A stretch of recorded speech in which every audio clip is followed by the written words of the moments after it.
گا، اپنے رب کو راضی کروں گا، اپنے اللہ کا حکم پورا کروں گا، نماز کے اندر جہنم سے پناہ مانگوں گا، جنت کا سوال کروں گا، اپنی مشکلات اللہ کے سامنے رکھوں گا، اللہ کے سامنے التجاؤں کا سلسلہ رکھوں گا۔ اب اچھی نیت لے کے نکلا ہے۔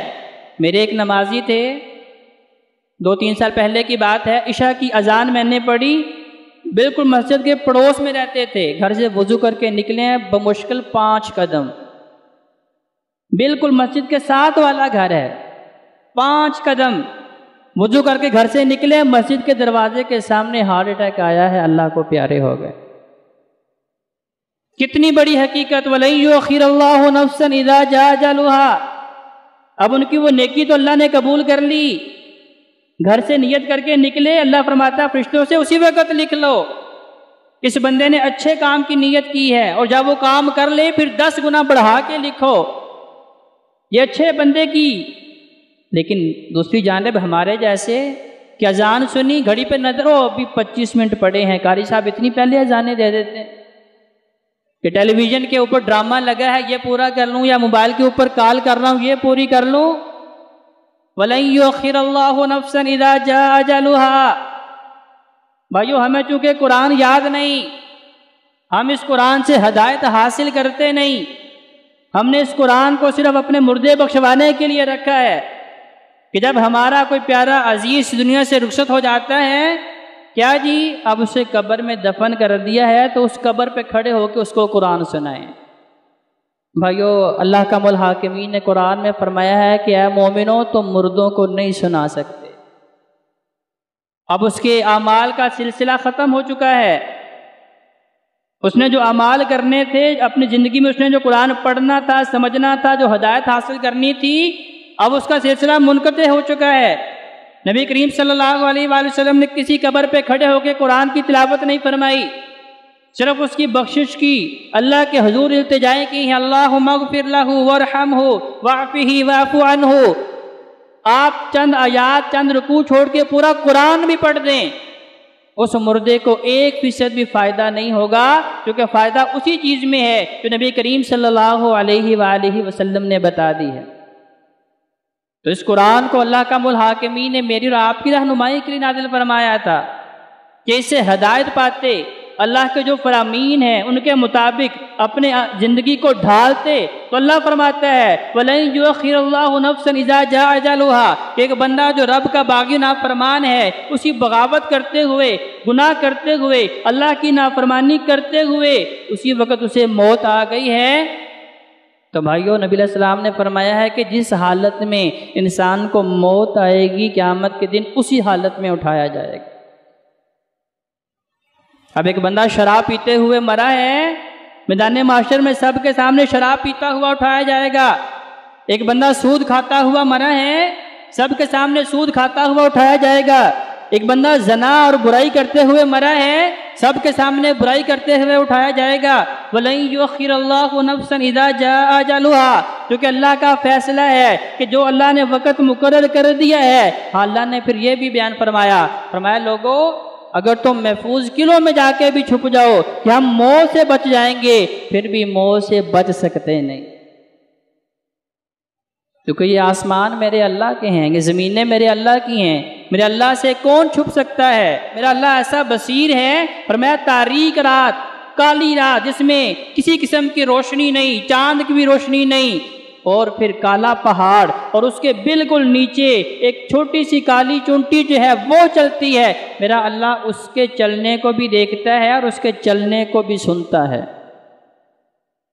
تو اللہ نے فرمایا فی بروج مشیدہ، کیا لوگوں جو آج یہ سمجھ رہے ہو کہ ہم نے نہیں مرنا، بھائیو ایک ہوتا ہے کہ انسان اپنی زبان سے کہتا ہے میں نے نہیں مرنا، ایک یہ ہے کہ وہ اپنے عمل سے بتاتا ہے کہ اگر وہ اللہ کی دشمنی مول لیتا ہے، اللہ کی بغاوت کرنے والا ہے، اللہ کی نافرمانی کرنے والا ہے، اللہ کی باتیں نہیں مانتا، تو وہ اپنے عمل سے بتاتا ہے کہ میں نہیں مانتا کہ کوئی اللہ ہے، میں نہیں مانتا کہ میں نے مرنا ہے، میں نہیں مانتا کہ میں منو مٹی کے نیچے دفن ہونا ہے، کہ انسان کے اعمال بتا رہے ہیں۔ تو لہذا کیا ہے، نبی کریم صلی اللہ علیہ وآلہ وسلم نے ارشاد فرمایا کہ اللہ کا الحاکمین اس بندے کو پسند کرتے ہیں جو اللہ کی ملاقات کو پسند کرتا ہے۔ اب اللہ کی ملاقات کرنے والا کون ہے؟ جسے یہ پتہ ہے کہ میں نے بالآخر اس دنیا کو چھوڑ کے جانا ہے۔ وَمَا الْحَيَاةُ الدُّنْيَا إِلَّا مَتَاعُ الْغُرُورِ، یہ دنیا تو دھوکہ ہے، یہ تو ختم ہونے والی ہے۔ اللہ کا الحاکمین سے پھر یہ بھی ایک سوال ہو سکتا ہے کہ ابھی اللہ یہ زندگی اور موت کا سلسلہ کیوں رکھا ہے؟ اللہ نے قرآن میں فرمایا ہے نا وَلَنَبْلُوَنَّكُمْ بِشَيْءٍ مِّنَ الْخَوْفِ، کہ لوگوں میں نے تمہاری آزمائش لینی ہے، کبھی تمہارے اوپر خوف طاری کر کے، کبھی تمہیں بھوک میں مبتلا کر کے، کبھی تمہارے جان اور مال میں کمی اور نقصان کر کے، لیکن ان سب میں اللہ کے پسندیدہ لوگ کون ہیں؟ وَبَشِّرِ الصَّابِرِينَ، جو ان مصیبتوں اور ابتلاؤں میں صبر کرنے والے ہیں۔ تو اسی طرح اللہ سے ایک سوال یہ بھی ہے کہ بھی اللہ یہ زندگی اور موت کا سلسلہ کیوں رکھا؟ تو اللہ کا الحاکمین اس کا بھی جواب قرآن مجید میں دیا کہ میں نے زندگی اور موت اس لیے رکھی لِيَبْلُوَكُمْ أَيُّكُمْ أَحْسَنُ عَمَلًا، لوگوں میں یہ دیکھنا چاہتا ہوں تم میں سے اچھے کام کرنے والا کون ہے۔ آج اکثر ہم جنازے پڑھتے ہیں، ہمارے سامنے اعلان ہوتے ہیں، اپنے ہاتھوں سے اپنے پیاروں کو منو مٹی کے نیچے دفن کرتے ہیں، لیکن بھائیو پھر ہمیں یہ حقیقت کیوں بھول گئی ہے؟ اگر مجھے یہ حقیقت یاد ہے تو میں لوگوں کو دھوکہ کیوں دے رہا ہوں؟ اگر مجھے یہ حقیقت یاد ہے تو میں منافقت کیوں کر رہا ہوں؟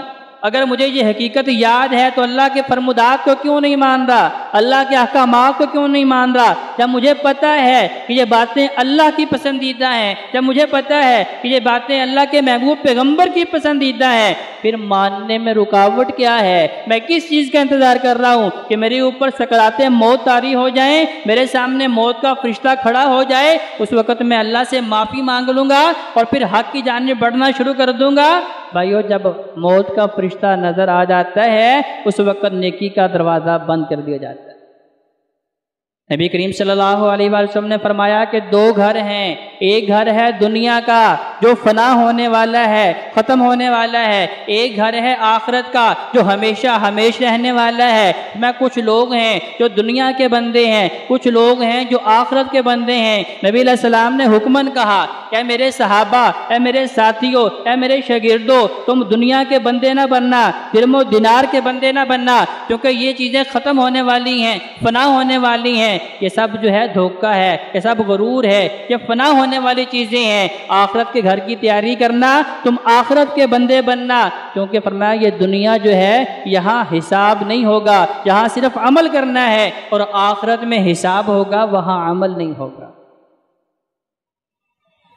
جب انسان اللہ کے سامنے پیش ہوگا تو ابھی اس کا حساب بھی نہیں ہوگا تو تھر تھر کانپ رہا ہوگا اور اللہ کے سامنے التجا کرے گا، اللہ ایک مرتبہ دنیا میں بھیج۔